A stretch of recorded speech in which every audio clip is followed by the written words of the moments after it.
Leader sur les épaules, on va se décider à amorcer une autre tactique. Est-ce que ce sera tout pour Enrico Zadancello pour lui permettre peut-être encore d'aller gratter quelques bolifs?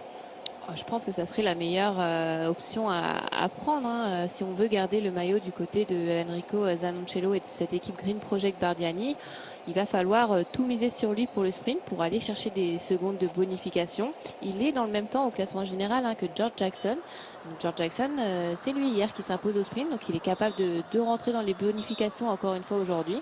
Donc pour cette équipe Green Project Bardiani, pour moi, il faut tout miser sur Enrico Zanoncello.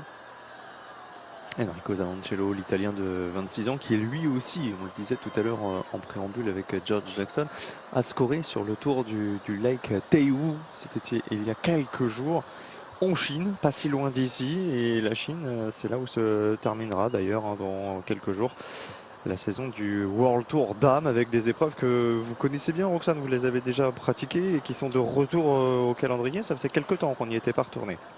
Ouais, depuis 2020 et le Covid, c'est vrai que ces courses étaient annulées tous les ans. Alors avant, elles avaient lieu, alors pour ce qui est du Tour de Chamonix Island, ça avait lieu au mois de mai. Maintenant, on a regroupé ça à la fin de la saison, au mois d'octobre, et on enchaîne derrière avec le Tour de Guangxi. Donc ce sont les dernières courses du calendrier, les dernières courses World Tour de la saison. Est-ce que vous savez si certaines équipes ont déjà décidé de stopper leur saison 2023 ou est-ce qu'on retrouvera les principales formations du World Tour? Non, certaines équipes ont décidé d'arrêter. Hein. C'est le cas notamment pour la SD Works, la meilleure équipe mondiale hein, chez les féminines.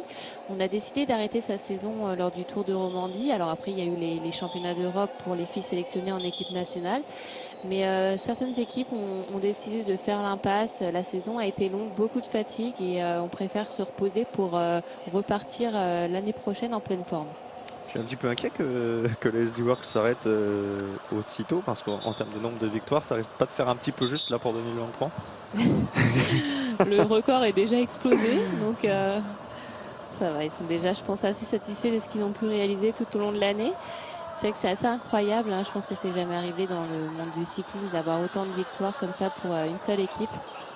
62 succès cette saison pour SD Works, sans compter le Tokopeki sur les championnats du monde et Micha Bredevold sur les championnats d'Europe.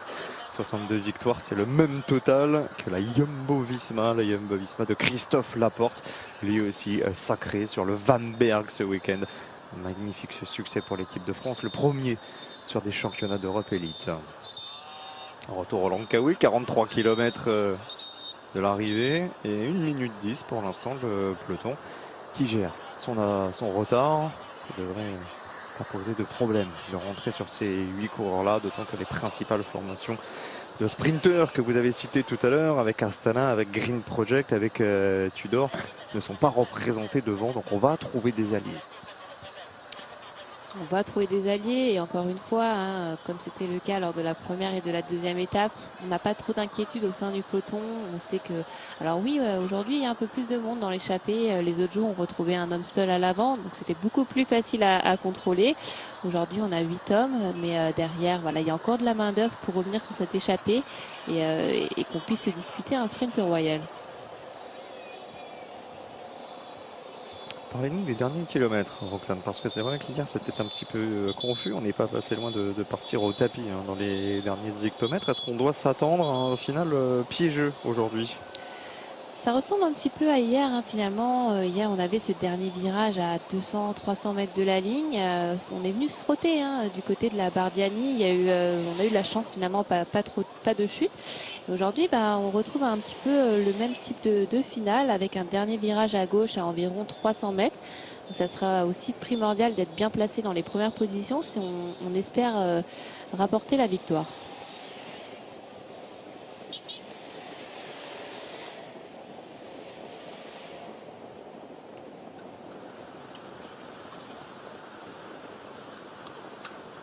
Morcelé, 39 secondes d'avance sur le peloton, mais intercalé, on les a vus il y a quelques secondes. Deux coureurs de la Rorail Online Insurance, on retrouve Valentin Midet et Polychronis, Sortsakis le grec, qui vont retomber sur l'un des leurs, Tanashat Yatan. C'est lui qui a été passé en tête du deuxième sprint intermédiaire tout à l'heure et il fait partie du groupe de poursuivants. On pourrait retrouver, Roxane, dans quelques instants, trois coureurs de cette équipe Rorail, c'est-à-dire 50% de l'effectif aux avant-postes. Ouais, un petit coup de force hein, du côté de cette équipe Rorail. On n'a pas de sprinter, on n'a pas été placé lors des 2 premières étapes qui sont arrivées au sprint. Donc on essaie de la jouer autrement, de se mettre à l'avant à plusieurs hein, pour aller le plus loin possible. Après, ça paraît compliqué. Hein. Alors, elle avait peut-être rentré sur les hommes à l'avant de la course. Mais derrière, hein, le peloton n'est seulement qu'à une trentaine de secondes. Je fais un petit tour sur le hashtag LRP. Pour l'instant, pas de questions. C'est l'heure de la grasse matinée sur le hashtag LRP. N'hésitez pas hein, si vous avez besoin. Roxane est là pour ça. Ça a embrayé hein, du côté de la Rorail. Le peloton forcément va un petit peu devoir s'inquiéter de cette contre-attaque. Les coureurs de Skeltel sont regroupés autour de Carlos Canal. C'est lui hein, le sprinter attitré. Attention aussi à Juan Bou pour le classement général qui est placé 5e. Cette équipe Euskaltel a fait le boulot hier. Il y avait quasiment tout le monde devant. C'est reparti aux avant-postes, décidément. On a du mal à s'entendre. Accélération de Giulio Mazzotto. Les consignes étaient claires également du côté de cette équipe Team Coratec. Hier, on a été un petit peu punis. Hein. On n'était pas représenté dans la grosse échappée. Donc derrière, on a dû rouler. Hein. Je pense qu'au niveau de la voiture des directeurs sportifs, on ne devait pas être content. On a dit à ces coureurs de rouler toute la journée pour rentrer sur cette échappée. Et aujourd'hui, on n'a pas voulu la louper, cette échappée. Les routes extrêmement larges. Là, on est sur l'autoroute, hein, carrément en direction de l'arrivée à Amero Raya. Ça, c'est une portion plus favorable à un peloton, forcément, pour s'organiser. On a coutume de dire que des routes plus sinueuses, plus étroites, permettent aux hommes de tête de grappiller. Là, c'est compliqué hein, de résister à un peloton organisé sur ce type de structure. C'est compliqué de résister. Et puis à l'avant, mentalement, c'est dur. Hein, de longues lignes droites sur des routes larges. C'est dur d'avancer face à un peloton. Mais depuis le départ hein, de Tour de Langkawi, ce sont des routes larges, des longues lignes droites. Les coureurs commencent à être habitués à ça. La relance dans le groupe de tête d'Afik Ouznier Othman. Des coureurs locaux, pardon. La Lotto, elles sont en Europe. Tour d'Arnaud Delis, 4e du championnat d'Europe, qui s'est sacrifié d'ailleurs pour Wout van Aert. Là, dans cette échappée, c'est le coureur de la Nusantara Cycling Team, très actif, qui a mis le feu aux poudres. On retrouve Ivan Kobo. Le 124, c'est Tanasha Tiatan hein, qui attend Valentin Midet et Polychronis Tsortsakis. Il espère le soutien venu de l'arrière. Et voici. Ils sont déjà en train de rentrer. C'est plus dur d'ailleurs pour le grec Polychronis Tsortsakis qui en a terminé. L'objectif, semble-t-il, Roxane, c'était de mettre sur orbite Valentin Midet, de le faire rentrer sur le groupe de contre. Et maintenant, c'est Tanasha Tiatan qui va prendre le relais. Et puis on voit sur le profil, hein, c'est un petit peu plus casse-pattes ce final. On avait vraiment les premiers kilomètres, c'était vraiment tout plat. On a un final un peu plus casse-pattes et c'est là où on commence à créer des différences également dans cette échappée. Il y en a un petit peu de partout devant. Le peloton est toujours à 40 secondes. Ça devient dur également pour l'Espagnol Ivan Cobo, le jeune Espagnol de 23 ans. C'était le mieux classé des hommes de tête, mais le moins bien positionné dans son équipe. Le seul qui a craqué sur l'étape d'hier, raison pour laquelle il est repoussé au classement général à 2 minutes et 52 secondes.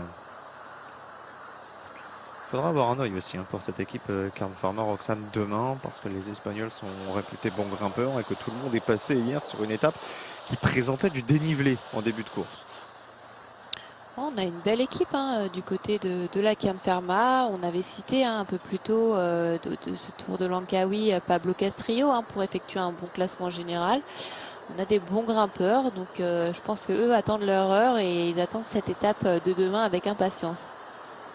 Et nous aussi, on a hâte d'observer le dénouement de ce Tour de Langkawi. Certes, on ira jusqu'à dimanche, mais ensuite ce seront des étapes de nouveau favorables aux sprinteurs pour le classement général. C'est demain ou jamais.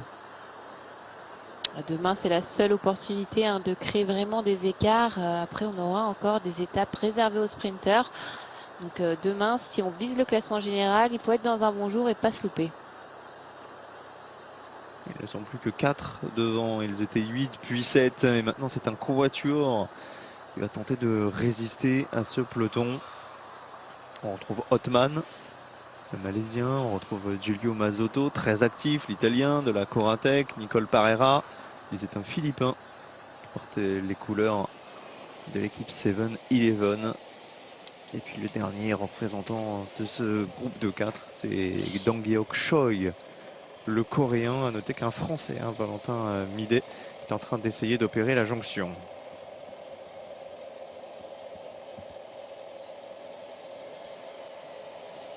Ça va rentrer, a priori, Roxane, pour Valentin Midet. Il est plus frais, il a bénéficié du relais dans un premier temps du grec polychroniste Sortsakis, puis de Tanasha Tiatan qui faisait partie de l'échappée matinale et qui a également donné quelques coups de pédale aux Français. 18 secondes à boucher, le peloton a reperdu un peu de terrain, 1,30.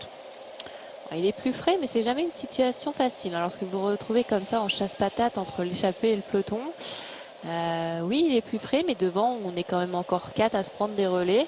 Donc, il ne faut pas trop qu'il traîne à rentrer sur les 4 à l'avant de la course. Valentin Midet, 33 ans, qui appartient à cette équipe Rorail depuis 2020. Et qu'on découvre sur ce Tour de Langkawi, le seul représentant tricolore. Vous l'avez dit tout à l'heure.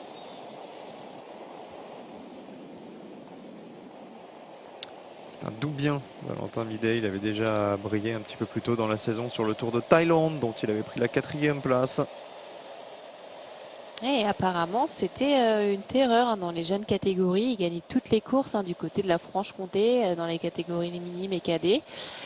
Et voilà, il a décidé de s'aligner dans une équipe asiatique et de courir sur le continent asiatique. Ouais, des meilleurs francs-comtois effectivement dans les catégories juniors. 18 petites secondes à boucher sur ce groupe de 4. Alors certes, il se trouve, vous l'avez justement signalé, dans une position plutôt inconfortable. Mais ces 4 coureurs-là ont déjà beaucoup donné. Étape courte, mais on est parti quasiment dès le début au sein de ce quatuor. C'est déjà disputé 2 sprints bonification, plus le Grand Prix de la Montagne qui était situé à 58 km 500 de l'arrivée. 3-2 et 1 point, pas de quoi déstabiliser le porteur du maillot à poids, le Suisse Simon Polo, qui reste dans une position idéale avant le début des grandes manœuvres demain à l'amorce de l'étape Rennes.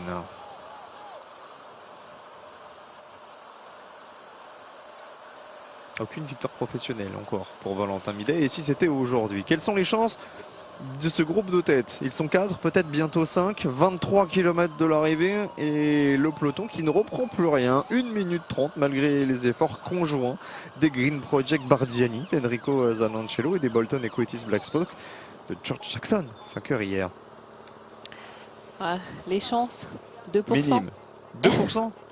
C'est vrai que quand on voit le peloton derrière, il y a encore beaucoup d'équipes qui peuvent venir rouler. On n'a pas encore trop eu la Tudor Pro Cycling Team. On n'a pas vu également l'équipe Astana. Voilà, il y a de quoi faire encore derrière. 1 minute 30, 23 km avec des gars qui sont à l'avant depuis de nombreux kilomètres, avec beaucoup de fatigue. Ça devrait être pris par le peloton et on devrait quand même assister à un sprint aujourd'hui.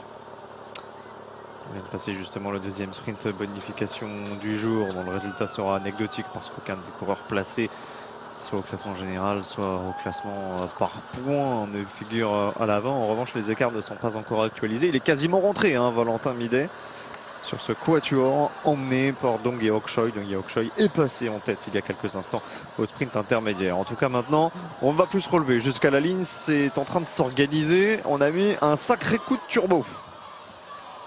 Devant, on s'emploie et on voit que ça roule encore très bien. Alors oui, il y a de la fatigue, mais tout le monde prend son relais. Et derrière, ce sera intéressant de voir qui roule maintenant au sein du peloton. Oui, parce que là, on est sur la moto derrière le peloton. Il faut s'intéresser à ce qui se passe devant. Les EF Education Easy Post, toujours fréquemment positionnés dans les premières positions. C'est normal, on ne veut pas se faire piéger avant l'étape Rennes de demain. Est-ce qu'Astana, est-ce que Tudor vont se dévoiler avant les derniers kilomètres? Ce qui est sûr, c'est qu'on aura encore des coéquipiers pour constituer le train et pour emmener les sprinteurs, que ce soit Gleb Syriza ou Arvid de Klein dans les derniers hectomètres. Il y a du monde aussi sur le bord des routes pour venir admirer ce peloton. Il y a de jeunes talents, il y a également des coureurs confirmés, 2 équipes World Tour. C'est pas tous les jours que les Malaisiens ont l'opportunité de voir courir des coureurs de la trempe de Michael Valgren par exemple, ou de Jefferson Cepeda. Et vous n'avez pas encore vu la belle caravane qu'il y a sur ce Tour de Langkawi. Non, En je l'ai pas général, encore on y a vu. droit tous les jours. Vous avez attrapé des goodies au passage? Apparemment, elle est mieux qu'à la Vuelta. Donc, Pourquoi mieux qu'à la Vuelta? Elle vous va pas la caravane de la Vuelta? je sais pas, c'est pas moi qui ai donné cette information. Ça vient d'où? D'un commentateur avec qui j'ai commenté les premières étapes. Salut Louis-Pierre Frileux, que vous retrouverez non pas demain, non pas après-demain, mais vendredi pour conclure avec vous ce tour de Langkawi. On ira jusqu'à dimanche. Pierre qui était sur la Vuelta durant ces 3 semaines avec le couronnement de la formation Jumbo-Visma en compagnie de Florian Pigeon. Confirmation du résultat du sprint intermédiaire. Alors il l'appelle Park. Bon, nous on a Choi sur la start list. En tout cas, c'est un Coréen de l'équipe KSPO Professional qui est passé en tête et qui a récolté ses 3 unités. Comptant pour le classement du maillot jaune. Le maillot jaune, c'est le maillot réservé aux meilleurs sprinteurs sur ce tour de Langkawi. Effectivement, j'ai pas encore vu la caravane. Ce sera peut-être pour l'arrivée. Je ne sais pas ce qu'elle donne sur la Vuelta, mais sur le Tour de France, je peux vous dire que votre sponsor de marque, Saint-Michel pour ne pas le citer, fait des heureux. On sent à chaque fois des petits gâteaux. D'ailleurs, je ne cracherai pas sur des petites madeleines. Là, pour le petit déjeuner, de 7 h du matin, l'alarme va sonner. C'est un bon sponsor, c'est vrai. Mais bon, ah bah, nous, il n'y a pas le droit.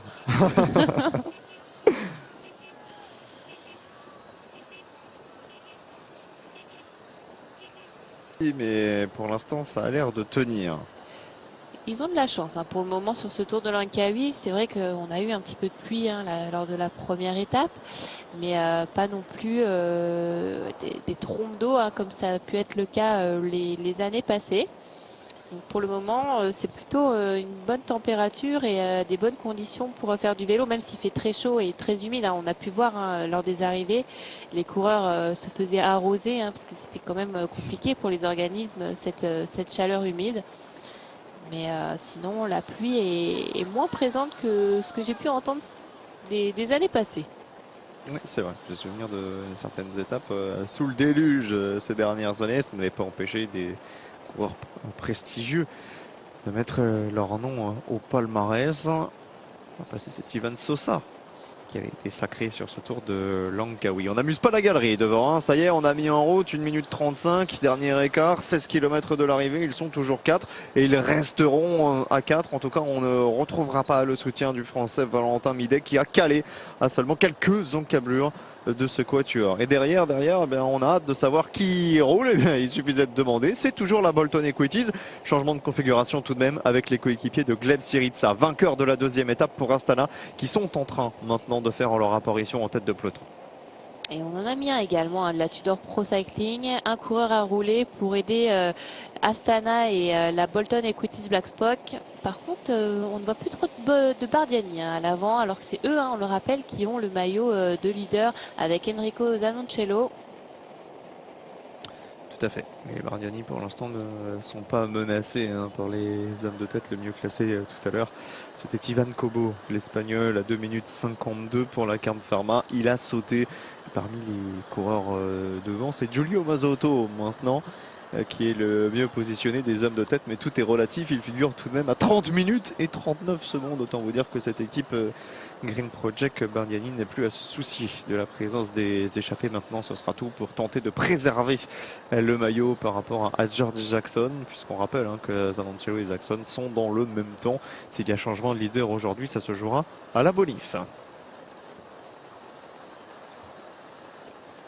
Arvid Klein pour l'équipe Tudor, effectivement, a placé l'un de ses coéquipiers en tête de peloton pour assurer le tempo. Arvid de Klein, c'est tout de même 10 victoires professionnelles depuis 2017.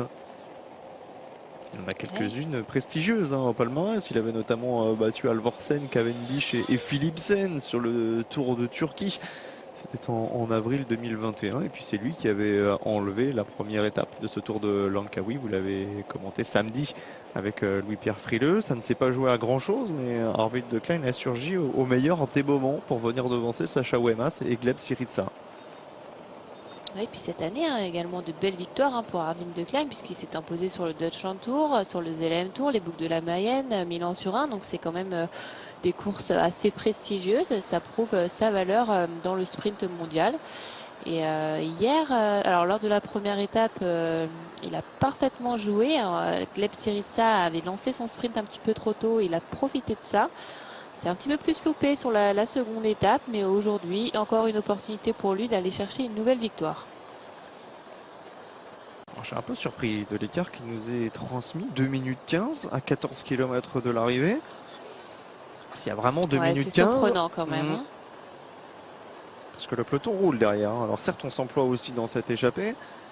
Ça a l'air de faire mal à Park Choi de la KSPO professionnelle qui va sauter. Voilà, la quatuor va se transformer en trio, mais tout de même 2 minutes 15, ça paraît surprenant puisqu'on a mis en route chez Bolton, chez Astana et désormais également chez Tudor pour tenter de favoriser le néerlandais Arvid de Klein, ce sprinter de 29 ans qui, vous l'avez dit, s'est imposé aussi sur les routes du Tour d'Allemagne. C'était la 4e étape devant les Allemands Phil Boos et Marius Meyerhofer, des références. Quant à Milan-Turin, c'était devant un certain Fernando Gaviria. Autant vous dire qu'Arvid de Klein, il va très vite.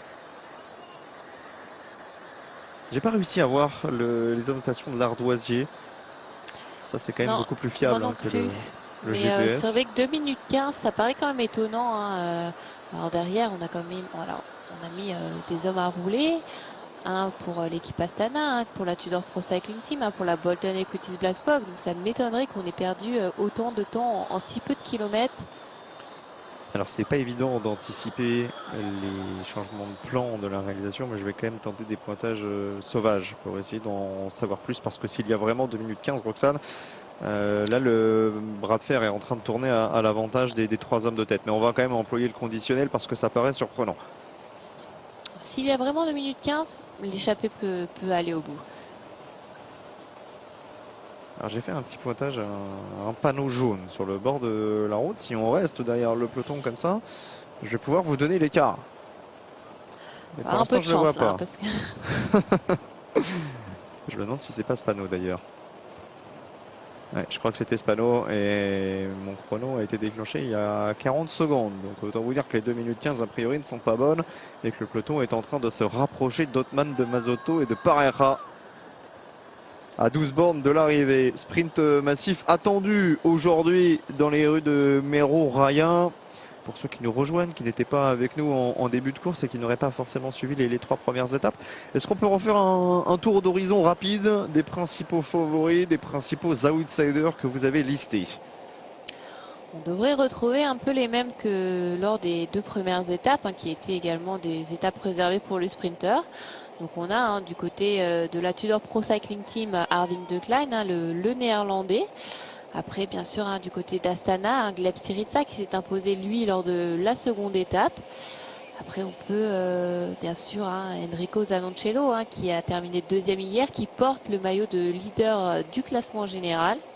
Puis, du côté de la formation Bolton Equity Blacksburg, on a George Jackson qui, lui, s'est imposé hier sur cette 3e étape, qui est en forme et qui montre sa valeur au niveau des courses internationales, puisqu'il a remporté récemment également 2 étapes du Tour du Lac Tahoe. Donc attention à lui une nouvelle fois. Et puis on peut citer peut-être un peu plus en outsider des coureurs comme Carlos Canal de la Euskaltel Euskadi. On a Attilio Viviani pour la team Coratec. On a Daniel Babor pour Cara Rural. Pour la Human Power Edge, on a Sacha Wemas. Donc voilà, on a fait un petit peu le tour des hommes rapides de ce peloton. 11 km de l'arrivée et le GPS s'est réajusté. Il y a bien 45 secondes d'écart entre le trio tête et le peloton. On a vu d'ailleurs ce peloton reprendre Park Choi de la KSPO professionnelle. Ça paraissait gros, 2 minutes 15 en l'espace de quelques kilomètres. D'autant que c'est en train d'embrayer. Les coureurs de la Cara Rural également qui pointent le bout de leur nez pour Daniel Babor, le sprinter tchèque de 23 ans. accompagné de l'un de ses compatriotes d'ailleurs dans cette formation espagnole, c'est Thomas Barta.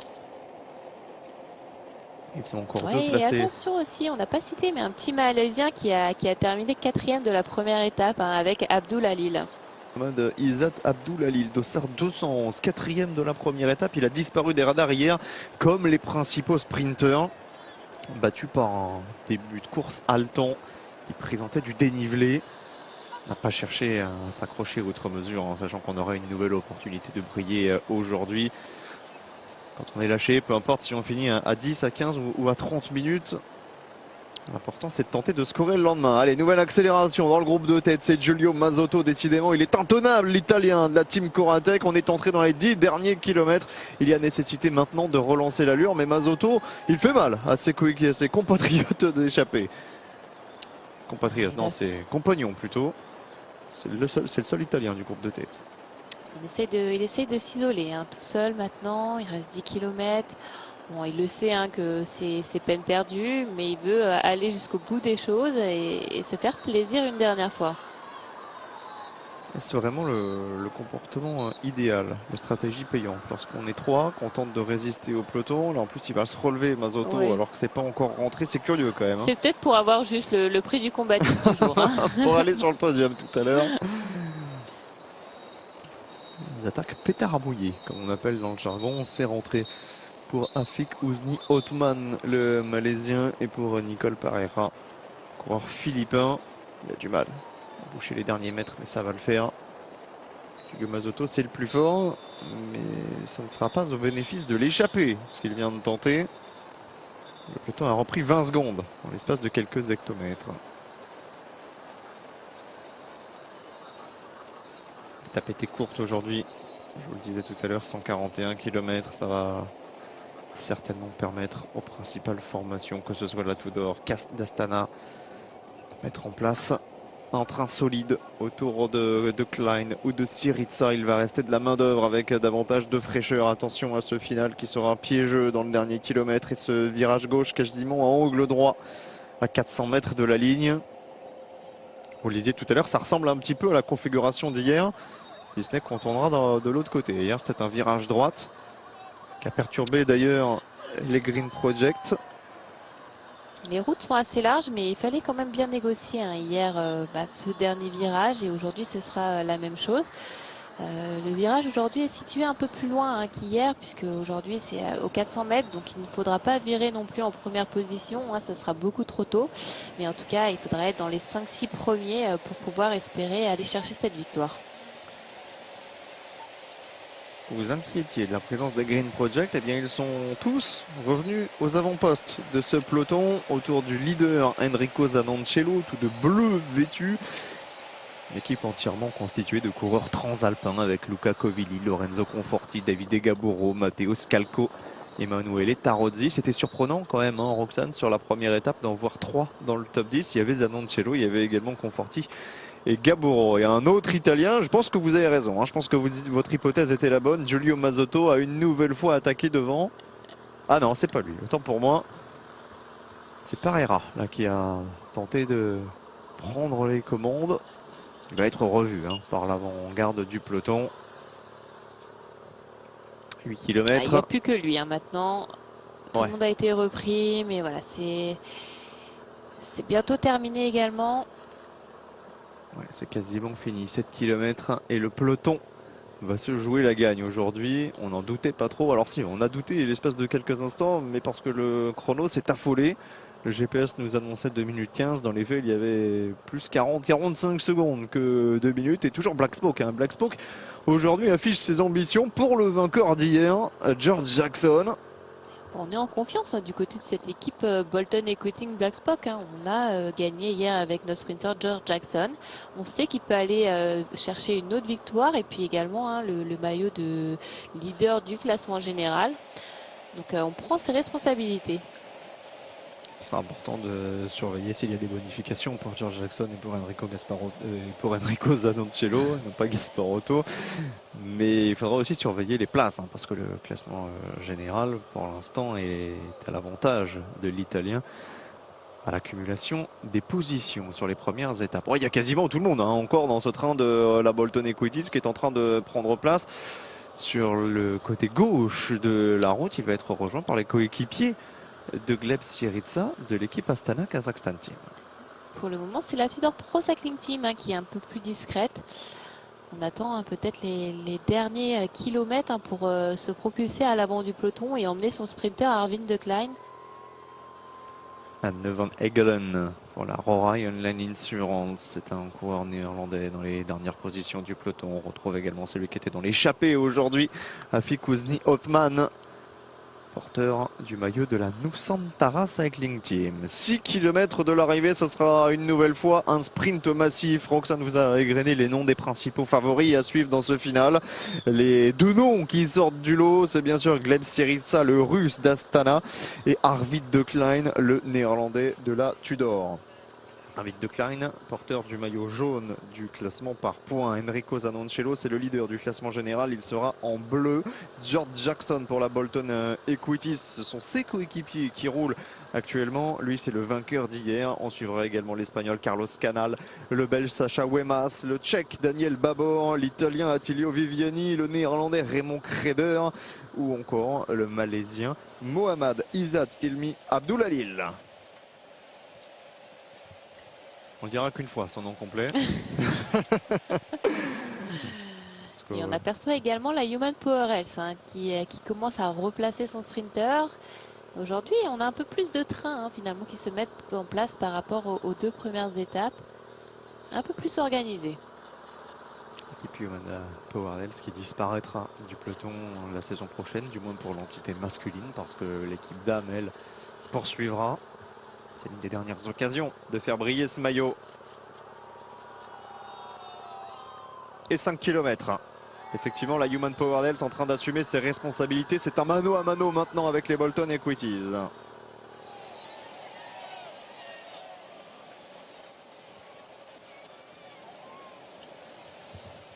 Et ceux qui sont derrière maintenant ne remonteront pas désintéressés de la victoire d'étape. Je suis surpris quand même du comportement des Tudors. Certes, il reste encore 4 km pour se replacer, mais on ne voit pas Arvid de Klein, on ne voit pas non plus ses coéquipiers. Tapis dans l'ombre pour l'instant. Ouais, après ça peut être bien joué. On attend le dernier moment, on laisse travailler les autres équipes. Et puis dans les 2 derniers kilomètres, on commence à ramener son sprinter. Là, on voit, il y a un équipier, des équipiers de la Tudor. On a Simon Pello qui a le maillot blanc, 2 meilleurs grimpeurs sur les épaules. Et puis dans sa roue, on a 2 équipiers et Arvind de Klein un petit peu plus loin derrière. C'est ce que ça me rappelle. Ça me rappelle un petit peu le mode de fonctionnement des Alpecin sur les grands tours. À la différence près qu'Alpecin en général travaille d'entrée de jeu pour essayer de contrôler l'échappée. Mais dans le final, en général, ils se font discrets. Ils apparaissent à 1 km, 2 km de l'arrivée avec 2-3 coéquipiers, soit autour de Jasper Philipsen, soit autour de Caden Groves, avec ce statut assumé de favori. C'est un petit peu la même chose aujourd'hui pour cette équipe Tudor Pro Cycling, articulée autour d'Arvid de Klein. 3 km également parfois. C'est vrai.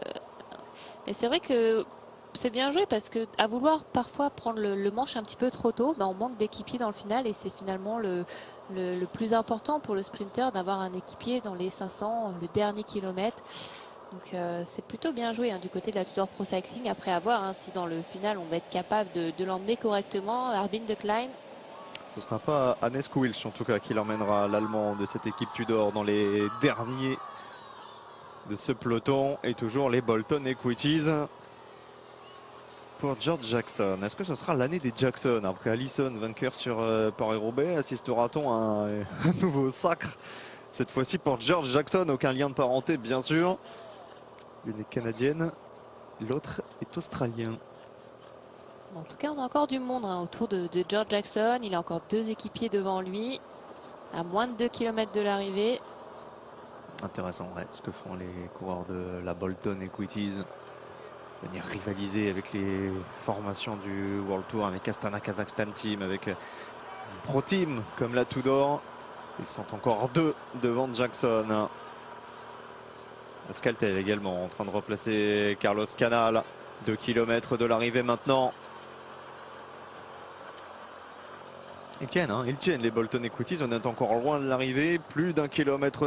Les coéquipiers d'Arvid de Klein sont en train de se mettre en place. La stratégie est parfaitement huilée. Arvid de Klein sera-t-il en capacité de concrétiser? Pour l'instant, c'est du tableau noir ce que réalisent les Tudors. On ne les a pas vus de l'étape, ou quasiment pas. Et les voici maintenant en ordre de marche à l'approche de la flamme rouge. George Jackson placé aussi. Est-ce que vous avez vu le grand gabarit imposant de Gleb Syriza? Difficile de passer à côté lorsqu'il est là. Oui, les maillots Astana sont positionnés également. Gleb Syriza qui souvent fait le choix de se mettre dans la roue d'un sprinter et pas forcément de ses équipiers. En route très large. Le temps clairsemé, on a perdu du monde. On est dans le dernier kilomètre, 500 mètres de l'arrivée. La Cararoual pour Daniel Babor. Gleb Syriza est placé. Est-ce que vous avez percevé Arvid de Klein? Je ne le vois pas pour l'instant, Arvid de Klein. Je ne le vois pas avec son maillot jaune, normalement. Oui, logiquement, il sera peut-être le grand absent de ce sprint. Ça va partir avec Daniel Babor, Gleb Syriza qui retarde le déclenchement de son sprint. Oh, il est nerveux ce sprint. Zanoncello peut-être, mais c'est la Cararoual qui va s'imposer avec Daniel Babor. Oh, il a été surpuissant, Daniel Babor. Et la Cararoual va se féliciter de ce succès. On n'en revient pas. On n'a pas vu Arvid de Klein, on a très peu vu Gleb Syriza. Et pour le classement en général, il faudra surveiller les bonifs. Et impressionnant, Daniel Babor, pardon, il a vraiment été surpuissant parce qu'on n'a pas été capable de le déporter du côté de George Jackson, il me semble. On va surveiller les accessites parce qu'on s'est focalisé bien sûr sur le vainqueur du jour, Daniel Babor. Mais s'il y a bonification pour George Jackson, ce sera très certainement synonyme de prise de pouvoir au classement général. Il a été particulier ce sprint parce qu'on a changé de plan dans les tout derniers hectomètres. Avec une vague dans les premières positions du peloton. En tout cas, un sprint tout en puissance de Daniel Babor, qu'on avait annoncé comme l'un des principaux coureurs à suivre aujourd'hui, au vu de ce qu'il avait réalisé notamment sur la deuxième étape en prenant la 4e place derrière Syriza, de Klein et Zanoncello. Mais en tout cas, assez surprenant. On n'a vraiment pas vu du tout le coureur néerlandais Arvid de Klein, même pas dans les 10-15 premières positions à l'entame de ce sprint. Ouais, pourtant ses coéquipiers l'avaient replacé dans les derniers hectomètres. Ils ont surgi au meilleur des moments, mais sans parvenir à scorer. On est en train de débriefer ce final chez Green Project Bardiani. Avec Zanoncello, porteur de ce maillot de leader. Décevant, Zanoncello aujourd'hui, lui aussi, on l'a très peu vu dans ce final. Bon, victoire de Daniel Babor, ça c'est une certitude. Derrière, pour le classement général, il faudra attendre le ralenti qui va nous être proposé dans quelques instants. 5e succès professionnel de la carrière du Tchèque Daniel Babor, qui avait déjà gagné en 2023. C'était sur le Tour du Portugal. Il avait enlevé la 4e étape.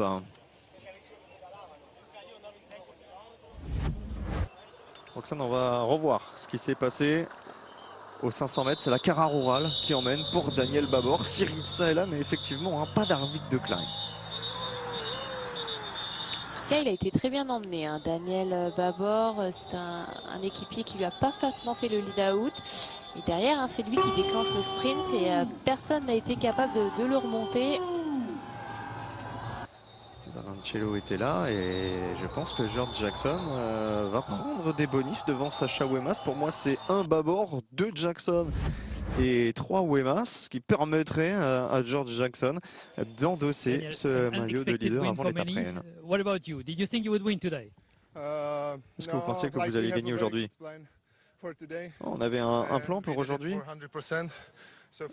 L'important c'était d'être à 100% concentré, mais c'est vrai que pour moi c'était complètement inattendu, mais je voudrais remercier mes coéquipiers ici. Je savais que j'étais en bonne forme, pas forcément au top de mes standards, mais le travail d'équipe aujourd'hui a été incroyable. Parlez-nous justement de ce travail d'équipe. Oui, c'est Thomas et Gorka qui avaient la responsabilité de me lancer. C'était full gas dans les derniers hectomètres.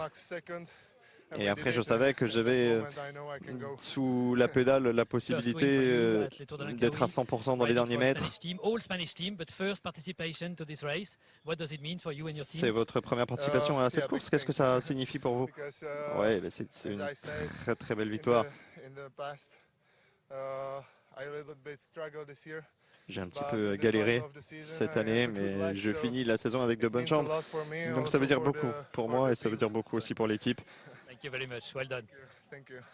Le train de la Carrera, constitué de Thomas Barta et de Gorka Soraren, qui a permis de mettre sur orbite Daniel Babor et de lui offrir son 5e succès en carrière, le 2e cette année après la 4e étape du Tour du Portugal. Finalement, cette année, on n'a pas un sprinter qui domine ce Tour de Langkawi, victoire différente tous les jours. Donc il y a beaucoup de place et d'opportunités pour tous ces sprinters. Absolument, remarque judicieuse, c'est vrai. 4 étapes au sprint, 4 vainqueurs différents.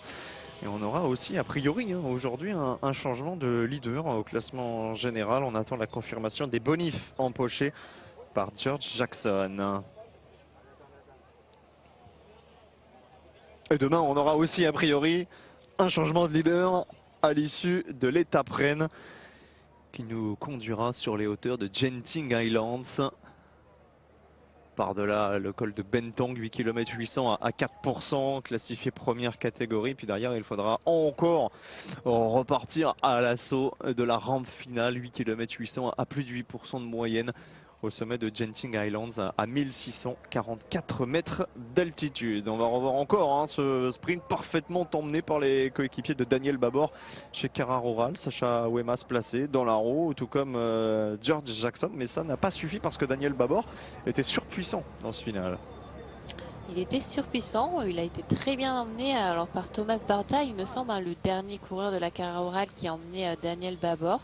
Mais en tout cas, c'est lui qui déclenche le sprint et on sent vraiment qu'il y a beaucoup de puissance. Derrière, on est incapable de le remonter. George Jackson, deuxième, nouveau leader du classement général.